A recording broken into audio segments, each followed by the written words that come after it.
Hello student. पिछले video में हमने जनसंख्या नीति 2000 के बारे में चर्चा की है।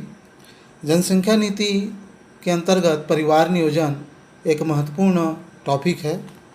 इस टॉपिक पर अभी हम बात करेंगे। परिवार नियोजन का अर्थ। परिवार नियोजन परिवार तथा नियोजन इन दो शब्दों के योग से बना हुआ है, जिसका शाब्दिक अर्थ परिवार का साधनों के अनुकूलन परिसीमन करना है। अर्थात परिवार की सदस्य संख्या यानी आकार को परिवार के आर्थिक साधनों के अनुरूप करने से है।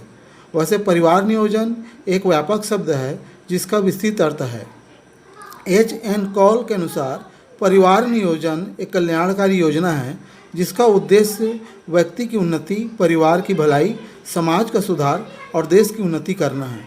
यह परिवार के संबंध में बनाई जाने वाली एक ऐसी योजना है जिसमें हम यह तय करते हैं कि कितने बच्चे हमारे होने चाहिए कि हम उनका ठीक से पालन पोषण अर्थात परवरिश कर सकें, हमारे बच्चे और हम सुखी, स्वस्थ और प्रसन्न रह सकें।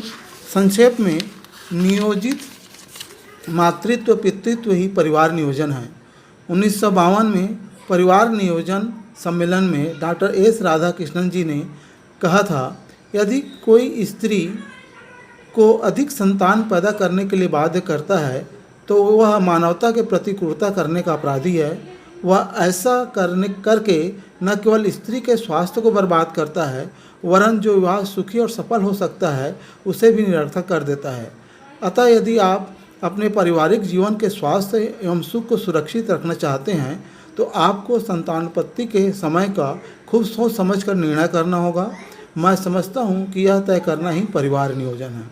इस प्रकार सुखी, स्वास्थ्य और संपन्न पारिवारिक जीवन के लिए विवेकपूर्ण संतान उत्पादन अपने साधनों के अनुकूल इच्छानुसार जानबूझकर परिवार को परिसीमित करना,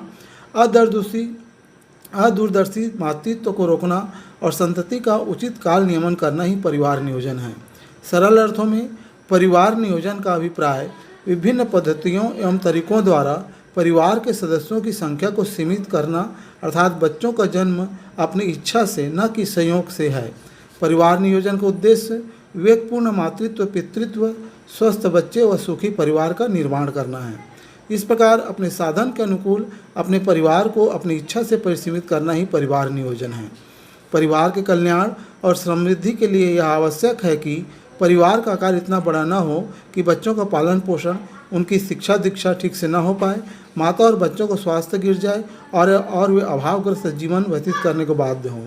अतः परिवार को इस प्रकार से परिसीमित किया जाए कि 2 या 3 ही बच्चे हों। इन बच्चों के जन्म के मध्य पर्याप्त समय का अंतराल हो ताकि माता पिता तथा बच्चे के स्वास्थ्य पर बुरा असर न पड़े और परिवार का उचित रूप से भरण पोषण संभव हो सके, ताकि परिवार में सुख और समृद्धि बनी रहे और राष्ट्र की प्रगति में सहायक सिद्ध हो सके। स्पष्ट है कि नियोजित परिवार संतान अपनी इच्छा से उत्पन्न करने से है, न कि संयोग से। भारत में परिवार नियोजन को प्रभावित करने वाले सामाजिक सांस्कृतिक कारक एवं बाधाएं। परिवार नियोजन को भारतीय जनता ने पूर्ण रूप से स्वीकार नहीं किया। किसी भी कार्यक्रम की सफलता और असफलता बहुत कुछ देश के विशेष तत्कालीन सामाजिक, सांस्कृतिक एवं आर्थिक वातावरण, नियमों, रीतियों, मान्यताओं एवं विश्वासों पर निर्भर करती है। हर देश की सामाजिक सांस्कृतिक परिस्थितियां भिन्न भिन्न होती हैं। अतः जो कार्य या नीति किसी एक देश के लिए उपयुक्त हो, सभी के लिए अनुकूल हो, यह आवश्यक नहीं है। भारत एक धर्म प्रधान, परंपरावादी, ग्राम्य प्रधान एवं अशिक्षित देश है, जहां अनेक प्रकार के ऐसे धार्मिक विश्वास, मान्यताएं, सामाजिक प्रथाएं, परंपराएं एवं लोकाचार हैं जिनके कारण प्रारंभ से ही परिवार नियोजन तथा उसके गर्भ व जन्म निरोध के वैज्ञानिक, रासायनिक, कृत्रिम साधनों के प्रयोग का विशेष विरोध होता आया है। लोग परिवार नियोजन की धार्मिक, सामाजिक तथा नैतिक आधारों पर अनेक आलोचनाएं प्रबल विरोध के साथ करते आए हैं।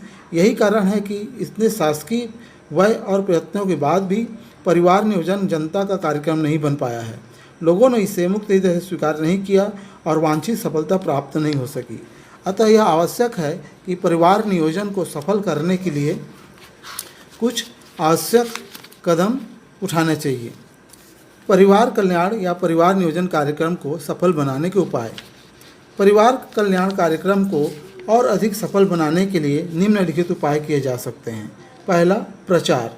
देश की जनता में, विशेष रूप से ग्रामीण जनता में परिवार कल्याण कार्यक्रम की आवश्यकता, महत्व और विधियों का प्रचार किया जाए। सामान्य जनता को यह विश्वास दिलाया जाए कि परिवार कल्याण कार्यक्रम की विधियों से उन्हें किसी प्रकार की हानि नहीं है। यह कार्य दूरदर्शन, रेडियो, सिनेमा, समाचार पत्रों, पुस्तकों द्वारा किया जा सकता है। दूसरा, परिवार नियोजन की सुविधाएं। परिवार नियोजन से संबंधित सभी प्रबंध शहरी एवं ग्रामीण अस्पतालों में किए जाने चाहिए। परिवार कल्याण केंद्र तथा उप केंद्र अधिक संख्या में स्थापित किए जाने चाहिए। इन केंद्रों पर गर्भ निरोधक साधन निःशुल्क अथवा कम कीमत पर मिलने चाहिए। तीसरा, परिवार कल्याण योजना से संबंधित। परिवार नियोजन कार्यक्रम का परिवार कल्याण योजना से समन्वय किया जाना चाहिए। इसका तात्पर्य यह है कि माँ तथा बच्चे के स्वास्थ्य का पूरा ध्यान रखा जाना चाहिए। चौथा, वित्तीय सहायता। इन परिवारों को वित्तीय सहायता दी जानी चाहिए जो परिवार नियोजन से संबंधित ऑपरेशन कराते हैं अथवा अन्य साधनों का प्रयोग करते हैं, उन्हें वित्तीय सहायता दी जानी चाहिए। पाँचवा, सस्ते और प्रभावशाली साधन। संतान निरोध के उपयोगी, प्रभावशाली तथा सस्ते उपाय खोजे जाएं ताकि लोग आसानी से इसका प्रयोग कर लाभ उठा सकें। छठवां, मृत्यु दर में कमी। शिशु मृत्यु दर तथा माताओं की मृत्यु दर में कमी की जानी चाहिए। इसके लिए अच्छी खुराक, उपयोगी दवाइयाँ, स्वच्छ वातावरण, छूत के रोग फैलाने वाले रोगों के टीके, स्वच्छ जल आपूर्ति आदि का प्रबंध करना चाहिए। सातवां, शिक्षा का प्रसार। भारतीय जनता में विशेष रूप से शिक्षा का प्रसार किया जाना चाहिए। स्त्रियों को रोजगार के अधिक अवसर मिलने चाहिए जिसके फलस्वरूप वे अपना सामाजिक स्तर ऊंचा उठा सकें। लोगों को स्वास्थ्य तथा संतान उत्पत्ति की शिक्षा दी जानी चाहिए। आठवां, देर से विवाह। परिवार कल्याण कार्यक्रम को सफल बनाने के लिए लोगों को देरी से विवाह या अधिक उम्र में विवाह करने के लिए प्रेरित किया जाना चाहिए। नौवां, प्रशिक्षित कार्यकर्ता। देश में डॉक्टर, नर्सों तथा प्रशिक्षित कार्यकर्ताओं की संख्या बढ़ानी चाहिए ताकि वे परिवार कल्याण कार्यक्रम के कार्य को सारे देश में फैला सकें। 10वां, सामाजिक विचारधारा में परिवर्तन। परिवार कल्याण कार्यक्रम की सफलता के लिए यह आवश्यक है कि लोगों की सामाजिक विचारधारा में परिवर्तन किया जाए। परिवार कल्याण कार्यक्रम के संबंध में जो गलत धारणाएं फैली हुई हैं उन्हें दूर किया जाना चाहिए। 11वां, परिवार कल्याण स्टाफ को अधिक प्रोत्साहन। परिवार कल्याण से संबंधित कर्मचारियों तथा डॉक्टरों एवं नर्सों को तथा अन्य कार्यकर्ताओं को अधिक सुविधाएं तथा उनको कार्य करने की अधिक प्रेरणाएं दी जानी चाहिए। 12वां, कानूनी व्यवस्था की जानकारी। जनता के बीच उन कानूनों का प्रचार किया जाना चाहिए जिनके द्वारा अवांछित गर्भ नष्ट करने की कानूनी स्वीकृति दी गई है। 13वां, अनुसंधान। संतान निरोध के उन्नत तथा प्रभावशाली तरीके खोजने के लिए अनुसंधान कार्य किया जाए तथा अनुसंधान केंद्रों की स्थापना की जाए। उपर्युक्त उपायों के अतिरिक्त और भी कई सुझाव दिए जा सकते हैं, जैसे विवाह की आयु को बढ़ाना, जीवन स्तर को ऊंचा उठाना, गर्भपात पर कानून बनाना इत्यादि। भारत सरकार एवं राज्य सरकार दोनों के द्वारा परिवार नियोजन कार्यक्रम को, परिवार कल्याण कार्यक्रम को सही करने का पूरा प्रयास किया जा रहा है। गांव में स्वास्थ्य सुविधाओं को प्राथमिक स्वास्थ्य केंद्रों की स्थापना के माध्यम से उपलब्ध कराया जा रहा है। प्रचार प्रसार के द्वारा लोगों के बीच में परिवार नियोजन से संबंधित भ्रांतियों को दूर किया जा रहा है। स्वास्थ्य के संबंध में स्वास्थ्य मितानिन, आंगनबाड़ी कार्यकर्ता इत्यादि की भर्ती करके लोगों को उचित स्वास्थ्य स्तर बनाए रखने हेतु प्रेरित किया जा रहा है और उनको सुविधाएं दी जा रही है। आंगनबाड़ी कार्यकर्ताओं और एवं मितानिनों को माध्यम से सभी जगह माताओं को और बहनों को विशेष रूप से प्रोत्साहित किया जा रहा है कि वो अपने स्वास्थ्य का ध्यान रखें। बालकों के कुपोषण को दूर करने के लिए सरकार योजनाएं लाई हैं और उनको क्रियान्वित की जा रही है। इस तरह से परिवार नियोजन कार्यक्रम के द्वारा भारत सरकार एवं राज्य सरकार एक स्वस्थ एवं सही जनसंख्या के स्थिरीकरण में अपना कार्य कर रही है और हम आशा करते हैं कि भारतीय जनसंख्या जो बहुत ज़्यादा हो गई है वो धीरे धीरे इस स्थिति पर आएगी कि हम एक स्वस्थ जनसंख्या और परिवार को स्वस्थ, सुखी और संपन्न बना सकें। धन्यवाद।